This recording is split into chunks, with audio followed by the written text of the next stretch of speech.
Salut à tous les amis, c'est Aken, j'espère que vous allez bien. Aujourd'hui on se retrouve dans une nouvelle vidéo où je vais vous raconter une histoire creepy. J'espère que cette histoire vous plaira. Je vais faire comme pour ce format là, rendre l'immersion la meilleure possible. Je ferai de mon mieux, j'espère en tout cas que ça vous plaira. Si la vidéo vous plaît, n'hésitez pas à laisser un j'aime sous la vidéo et à vous abonner à la chaîne. N'hésitez également pas à me suivre sur Instagram qui s'affiche juste ici si vous souhaitez m'envoyer une histoire qui vous est arrivée, que ce soit une histoire mystérieuse, une histoire flippante, c'est là-bas que ça se passe.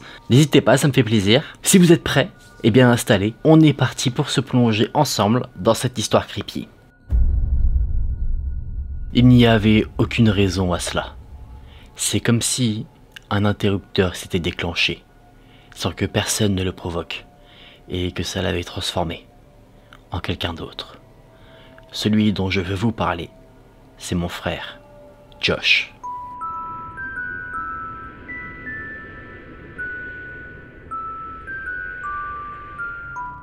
Nous étions encore enfants quand c'est arrivé.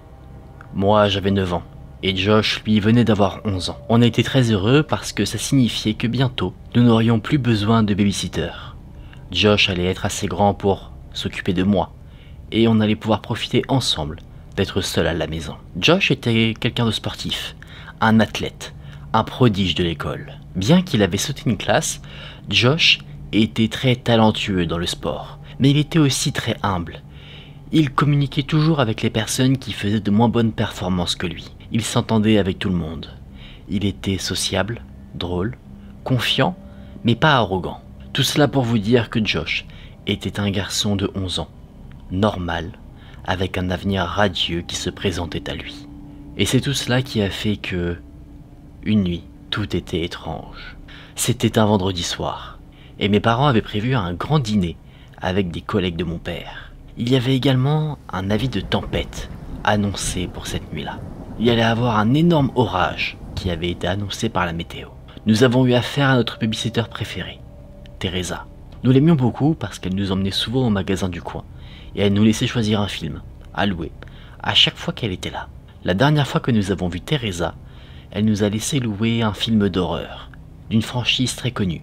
Nos parents étaient un petit peu énervés, mais à part avoir demandé à Teresa de ne plus nous laisser faire cela, il ne s'est rien passé d'autre. Ce soir-là, à cause de l'avis de tempête, nous ne sommes pas sortis au magasin. C'était beaucoup trop chaotique dehors. J'étais d'ailleurs surpris que nos parents sortent, bien que la météo déconseillait de sortir de la maison. Teresa n'a pas respecté ce que mes parents avaient demandé. Elle nous a apporté une copie d'un film d'horreur. On l'a regardé et ça m'a fait peur. Et quand la tempête a commencé à retentir, Josh s'est accroché à elle, et seulement à elle. Et il y avait une chose bizarre dans ces coups de tonnerre, parce qu'à chaque fois que l'orage grondait, l'attention de Josh était attirée vers les fenêtres, comme si des voix cachées sous les grondements, ces grondements qui faisaient trembler la terre, parlaient à voix basse, doucement, trop doucement pour qu'on puisse les entendre. Quand le film s'est terminé, apeuré, j'ai demandé à Teresa, la babysitter, de mettre un de nos films, Le Roi Lion. Mais Josh, lui, a refusé de regarder le dessin animé avec moi, et il est parti rapidement se coucher. Moi, je me suis endormi avec Teresa, sur le canapé. La tempête faisait toujours rage à l'extérieur, et quand j'ai ouvert les yeux, j'ai demandé à Teresa de m'emmener dans ma chambre. On s'est arrêté devant la chambre de Josh et on a jeté un coup d'œil. Ses lumières étaient éteintes et nous n'arrivions pas à le voir. Teresa m'a couché dans mon lit et elle est retournée au rez-de-chaussée. Je suis resté éveillé un moment. J'écoutais la pluie qui battait contre la fenêtre et le toit. Je ne sais pas vraiment quand je me suis endormi, mais j'ai été réveillé par mon frère Josh au milieu de la nuit. Il se trouvait au-dessus de moi, dans le lit, avec une lampe de poche sous son visage pointé vers le haut. Ça faisait des ombres effrayantes sur le mur. Par contre, Josh n'essayait pas de me faire peur, il pleurait. Il m'a dit qu'il avait vu quelque chose dans sa chambre, quelque chose qui se cachait à l'intérieur de son matelas.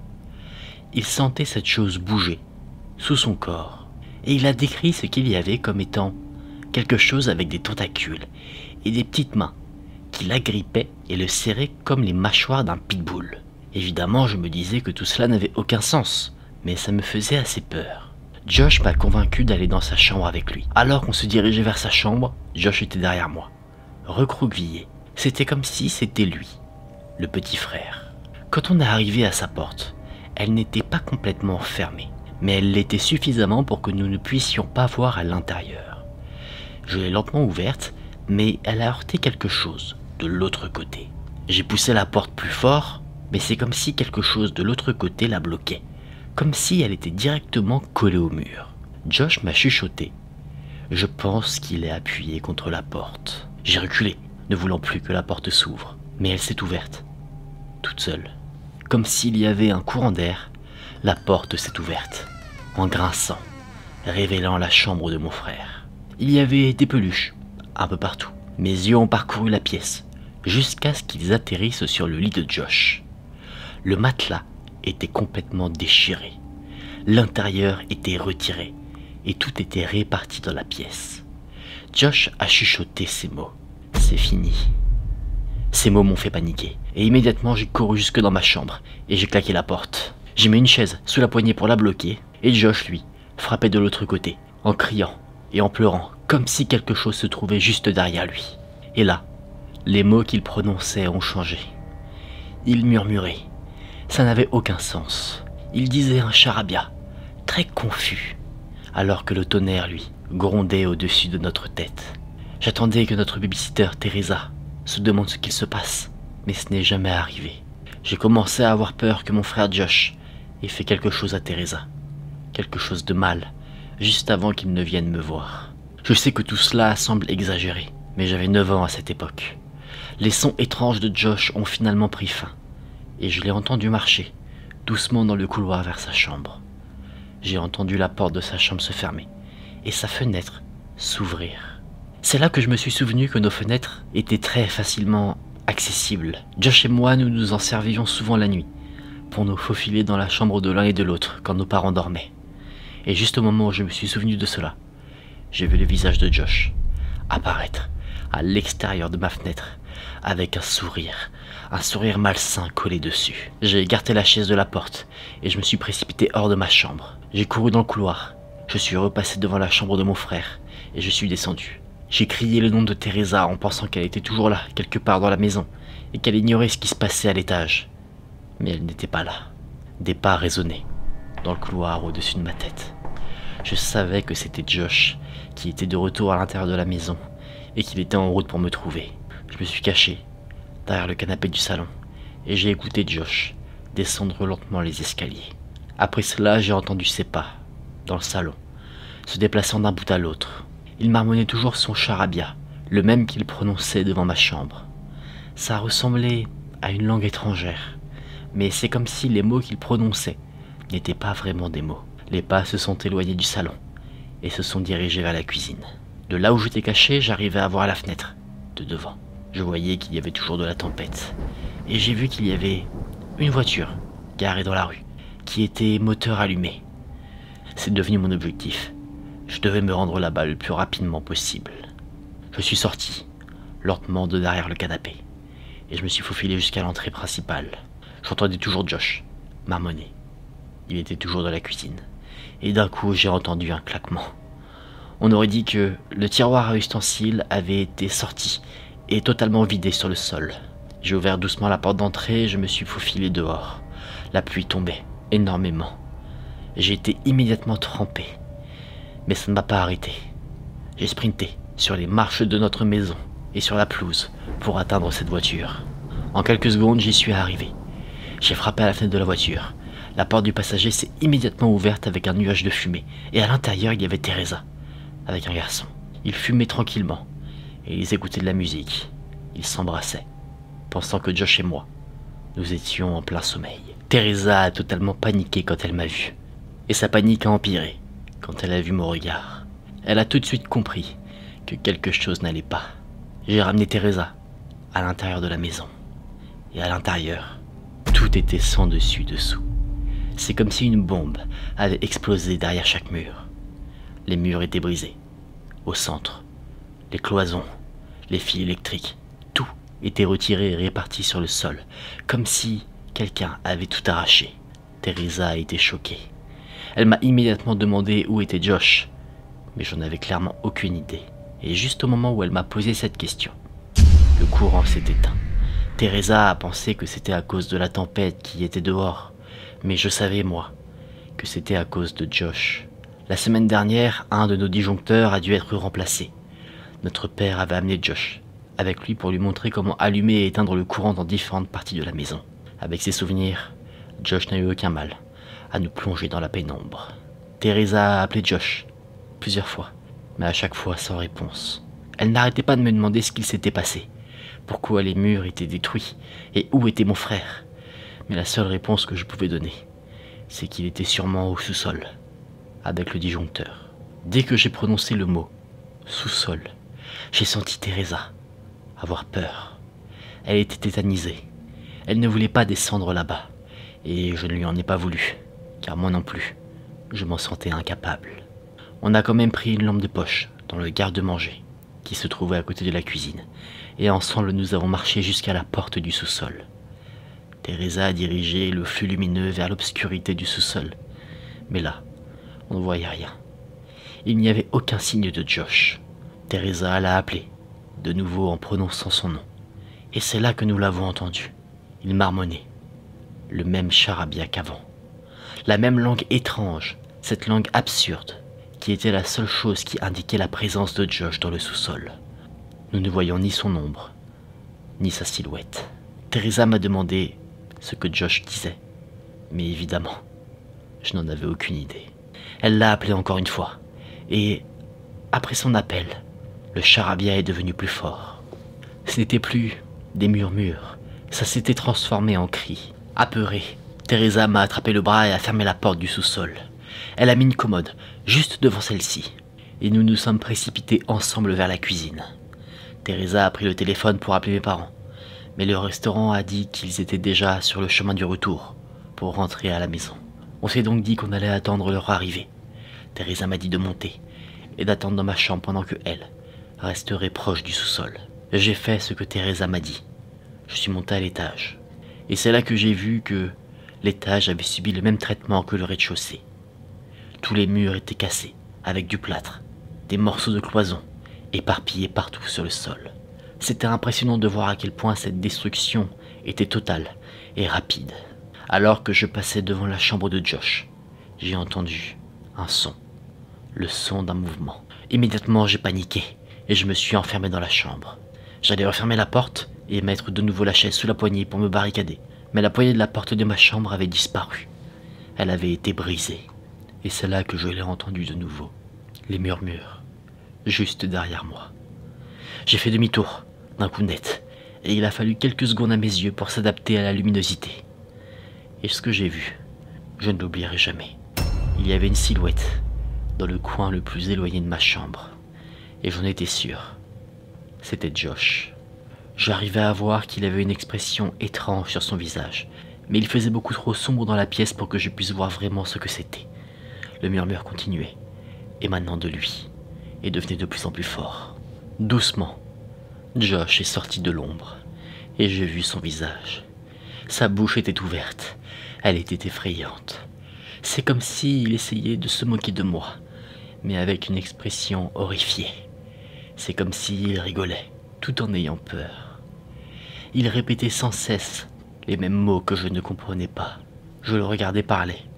Je voyais comment sa bouche bougeait. C'est comme si Josh n'était pas vraiment là. Et c'est là que j'ai compris quelque chose. J'ai compris pourquoi je n'arrivais pas à comprendre Josh. Ce n'était pas des murmures qu'il prononçait. Il parlait à l'envers. Ce qu'il essayait de dire, c'était « aide-moi ».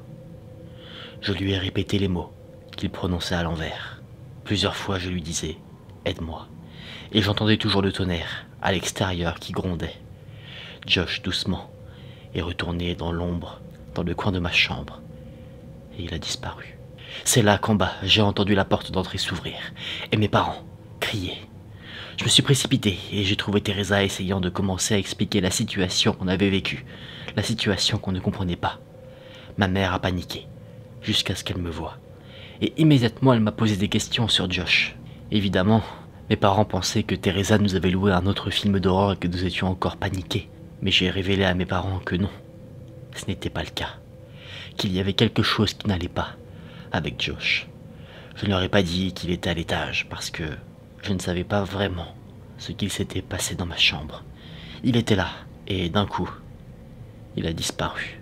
Mes parents ont retiré la commande de la porte du sous-sol et ils s'y sont aventurés. Ils ont appelé Josh, mais ils n'ont rien entendu en retour. Mon frère a pris la lampe de poche de Teresa et il est allé avec ma mère au sous-sol pour enquêter. Trop apeuré, je suis resté au rez-de-chaussée avec Teresa. Je ne pouvais pas descendre là-bas. Je ne pouvais déjà pas aller dans le sous-sol pendant la journée, mais c'était encore plus impossible pour moi de m'y rendre de nuit. Mais ma peur s'est dissipée quand j'ai entendu le cri de ma mère. Inquiet, je me suis précipité dans cet endroit qui m'effrayait. Mes parents l'avaient trouvé. Ils avaient trouvé Josh. Il était recroquevillé, en position fétale, sur le sol, derrière notre chauffe-eau. Le corps de Josh était couvert de brûlures, et il parlait toujours à l'envers. Mon père a pris Josh et l'a porté à l'étage, et tous ensemble nous sommes allés à l'hôpital, pour voir si l'état de Josh était grave, ou pas. Josh a été pris en charge. Il a été soigné pour ses brûlures, ainsi que pour d'autres étranges blessures sur ses mains. Les médecins ont déduit que Josh s'était brûlé lui-même, en pressant son corps contre le chauffe-eau. Et ils ont également déduit que les blessures que Josh avait à la main étaient advenues suite à sa colère contre les murs quand il a souhaité les briser. Le lendemain matin, la tempête avait disparu, et Josh, mon frère, était revenu à la normale. Il parlait cette fois-ci clairement, mais sa mémoire, elle, n'était pas intacte. Il n'avait aucun souvenir de la nuit précédente. Le comportement de Josh a été diagnostiqué comme un épisode psychotique déclenché par l'orage. Il a senti que quelque chose essayait d'entrer dans la maison. Et il a détruit les murs, pensant qu'il était enfermé. Tout le monde était d'accord pour s'accorder sur cette version, que tout ce qui s'était passé n'était qu'un épisode psychotique de mon frère. Il n'en était rien de plus, rien de moins. Sauf que, je me souviendrai toujours d'une chose, c'est que Josh n'avait aucun débris sur lui, et je ne pouvais pas croire qu'il s'était infligé lui-même ces brûlures. J'ai vu son dos quand on l'a découvert dans le sous-sol. Il était couvert de symboles effrayants et complexes, gravés dans sa peau, qu'il lui aurait été impossible de se graver tout seul. Et voilà les amis, on en a fini pour cette histoire. On peut avoir plusieurs théories. Je pense que la théorie, de mon côté en tout cas, qui prédomine, c'est qu'il y a une entité dans la maison qui a possédé Josh. Pour moi, on a tous les facteurs qui semblent aller dans ce sens. N'hésitez pas à me dire vous en commentaire si vous avez des théories concernant cette possession. Pour moi, il est clair qu'on a un cas de possession dans cette histoire. Après, je vois pas trop ce que ça pourrait être d'autre. J'ai du mal à penser, comme on va dire la version officielle des faits le dit, que Josh a eu un épisode psychotique. Car effectivement, si c'est le cas, c'est compliqué de se dire qu'il s'est auto-infligé certaines blessures, notamment dans le dos, sachant que le dos c'est quelque chose d'assez inaccessible pour nous. Donc pour moi, quelque chose de tiers à Josh, la babysitter, les parents et le narrateur, est investi dans cette histoire, et je pense que c'est une entité paranormale. Sachant que c'est certainement une fiction, on n'a pas de suite ou quoi que ce soit, mais admettons que c'est un cas bien réel, je pense qu'il n'est pas impossible que ce genre d'événement se reproduise. Après, ce qui est assez fou dans cette histoire, c'est que le tout semble avoir été déclenché par l'orage. D'où le fait que je pense qu'on a vraiment affaire à une fiction, c'est qu'on a ce lien entre entité démoniaque, orage, etc. et que c'est au moment où l'orage est vraiment le plus fort que l'entité se montre. C'est ma petite théorie. N'hésitez pas à me dire vous ce que vous en pensez dans les commentaires. J'espère en tout cas avoir bien rendu cette histoire, lui avoir fait honneur en la rendant la plus immersive possible. J'espère que vous avez passé un très bon moment. Si c'est le cas, n'hésitez pas à me le faire savoir en laissant un j'aime sous la vidéo, c'est vraiment très important. N'hésitez pas également à vous abonner à la chaîne si vous aimez ce type d'histoire. Je vous invite également à me suivre sur Instagram, de nouveau qui s'affiche juste ici si vous souhaitez me partager quelque chose qui vous est arrivé, ou alors même si vous avez des idées de fiction, d'horreur, n'hésitez pas, c'est avec plaisir que je les raconterai sur la chaîne et j'essaierai de les rendre assez immersives comme pour cette histoire-là. C'était un plaisir pour moi de partager cette histoire avec vous. Personnellement, j'ai passé un très bon moment. Je vous dis à très vite dans une prochaine vidéo. Prenez soin de vous, c'était Aiken. Salut!